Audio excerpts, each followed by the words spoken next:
नमस्कार, आप देख रहे हैं न्यूज नेशन में हूं पिनाज त्यागी। खबर कट टू कट के सबसे पहले स्पेशल में आज आपके सामने लेकर आए हैं वो एक्सप्लोसिव वीडियो जो पीएफआई के एजेंडे का पर्दाफाश कर देगा। क्या चाहती है पीएफआई, क्या है पॉपुलर फ्रंट ऑफ इंडिया का प्लान? दूध का दूध पानी का पानी आज अगले आधे घंटे में न्यूज नेशन पर हम करेंगे।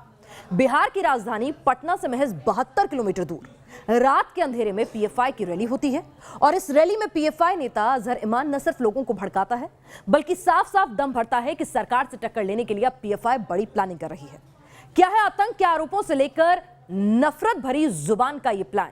और पीएफआई क्या आतंकी संगठनों से भी हिंदुस्तान में जुड़ी हुई है? और क्या इस्लामिक स्टेट जैसे हालात भी पैदा करने की कोशिश की जा रही है मुस्लिम समुदाय का ब्रेन वॉश करके? देखिए न्यूज नेशन की ऑन ग्राउंड इन्वेस्टिगेशन। सबसे पहले 2014 के बाद ये मुल्क धीरे धीरे हिंदू राष्ट्र में बदल रहा है। आप देख सकते हैं 3 तलाक का बिल, बाबरी मस्जिद, कश्मीर का मामला, धारा 370 को खत्म करना। ये मुल्क बर्बाद हो जाए, तबाह हो जाए, इसको कोई फर्क नहीं पड़ रहा है। अगर आपके औलाद में से अगर 4 हैं तो 2-3 को पॉपुलर फ्रंट ऑफ इंडिया में भेजना है। हिंदू राष्ट्र, 3 तलाक, कश्मीर में धारा 370, मुसलमानों की औलादें, ये अल्फाज निकले पीएफआई नेता अजहर इमान की जुबान से। हर अल्फाज की तासीर का सिर्फ और सिर्फ एक मकसद नजर आता था, मुसलमानों को भड़काना। जेल में डाला गया, गिरफ्तारियां हुई, क्या किसान का आंदोलन रुक गया? कतई नहीं रुकेगा।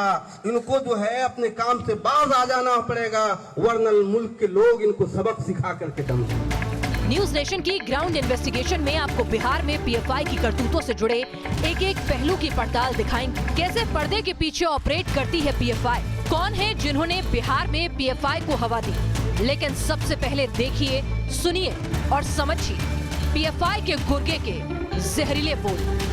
पूरे मुल्क को हम खौफ से निकालना चाहते हैं और हमारे कैडर के अंदर खौफ किस लिए पैदा हो सकता है? कभी पैदा नहीं हो सकता। आपको बताता चलूं कि 2014 के बाद ये मुल्क धीरे धीरे हिंदू राष्ट्र में बदल रहा है।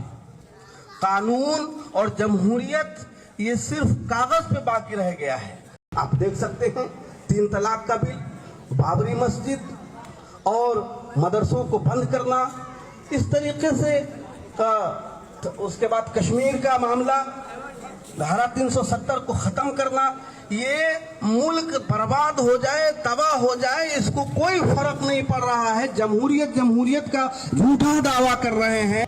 मैं तमाम लोगों से गुजारिश करूंगा कि आप हमेशा पॉपुलर फ्रंट के साथ खड़े रहे हैं और आइंदा भी खड़े रहेंगे।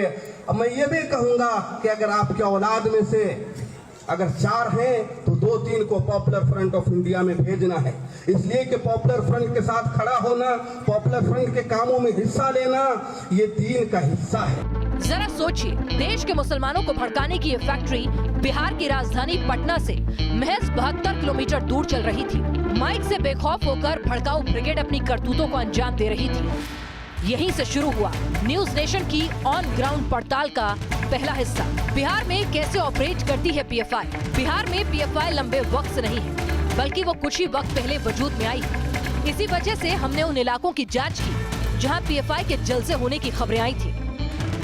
जांच में सामने आया कि बिहार में पर्दे की आड़ में ऑपरेट करती है पीएफआई। बिहार में पीएफआई ने अब उन इलाकों को डोमिनेट करना शुरू कर दिया है जहां पर माइनॉरिटीज़ की आबादी ज़्यादा है। बिहार के सीमावर्ती इलाकों में ये लगातार फैलते जा रहे हैं और इनका जो तरीका है फैलाव का वो ये है कि ये छोटे छोटे कस्बों में जाकर बैठक करते हैं, सभा करते हैं और बहुत गुपचुप तरीके से करते हैं। वहाँ पर ये मीडिया की भी एंट्री नहीं देते हैं, ना यहाँ पर कोई बाहर का शख्स आ सकता है। यहाँ पर वही लोग आते हैं जो संस्था से जुड़े होते हैं या ऐसे नए लोग जो इनके विचारों से मेल खाते हों और जिनको इन्होंने अपने विचारों से मेल जिनका करवा लिया हो। यानी ऐसे लोग जो इनकी सोच के साथ हों, जो इनके साथ आगे बढ़ना चाहते हैं, जो तरह तरह से साजिशों में इनके लिए हथियार के रूप में काम कर सकते हैं।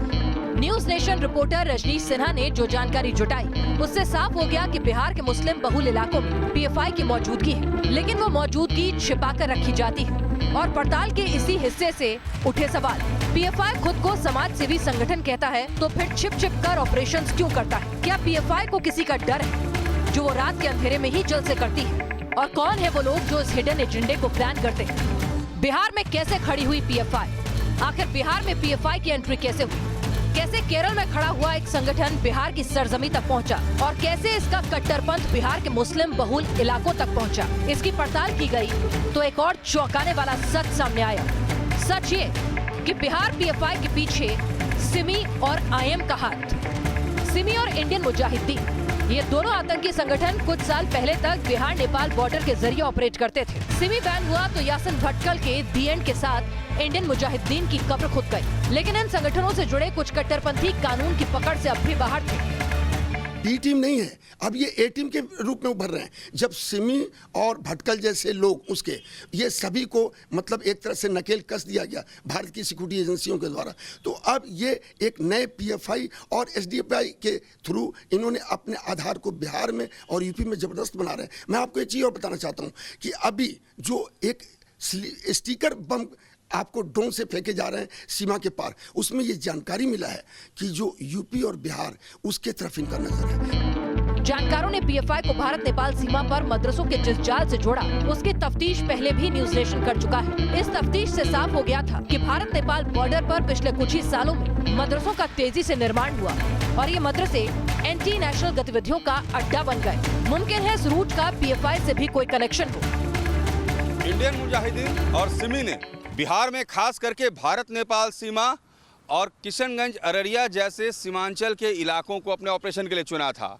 यासीन भटकल ने भारत नेपाल सीमा का इलाका चुना था क्योंकि उसे पता था नेपाल का जो बॉर्डर है भारत बिहार के साथ जुड़ा हुआ भारत का, वो बिल्कुल पोरस बॉर्डर है, इस पार से उस पार जाना आसान है, तुरंत आप अंतर्राष्ट्रीय सीमा में प्रवेश कर जाते हैं, पकड़ से बाहर होते हैं आप पुलिस के। और यही कारण है कि आज की तारीख में जो पीएफआई जो माना ये जा रहा है कि इंडियन मुजाहिदीन और सिमी जैसी जो संस्थाएं थी, उन्हीं लोगों ने फिर से जब उन संस्थाओं पर एजेंसियों की नज़र करी हुई, जब वो संस्थाएं बंद होने लगी, तो इन छोटे छोटे संस्थाओं को शुरू करके फिर उन लोगों को जोड़ने की कोशिश है। खबर ये है कि आज की तारीख में 1000 मदरसा इंडो नेपाल बॉर्डर के आसपास काम कर रहे हैं और इन मदरसों में पढ़ाई के अलावा ऐसा बहुत कुछ हो रहा है जो देश के लिए खतरनाक है। बिहार में पीएफआई की एंट्री से लेकर इस तरह सांप्रदायिक एजेंडे को अंजाम देना एक बड़ा अलर्ट है। यूपी में पहले ही पीएफआई के ट्रेस मिल चुके हैं। केरल और कर्नाटक में पीएफआई की मौजूदगी के पक्के सबूत हैं। अगर बिहार में भी पीएफआई ने जड़ें जमाई तो यहाँ से पीएफआई मध्य प्रदेश और उससे भी ज्यादा संवेदनशील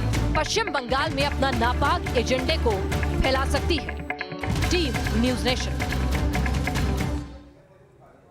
पीएफआई का देश के अलग अलग हिस्सों तक पहुंच बनाना क्यों अलर्ट माना जा रहा है? इसकी वजह है पीएफआई की वो हिस्ट्री शीट जिसका एक एक पन्ना दहशत का सिग्नल देता है। आपको बता दें, साल 2010 में पीएफआई कार्यकर्ताओं ने एक प्रोफेसर पर जानलेवा हमला किया था।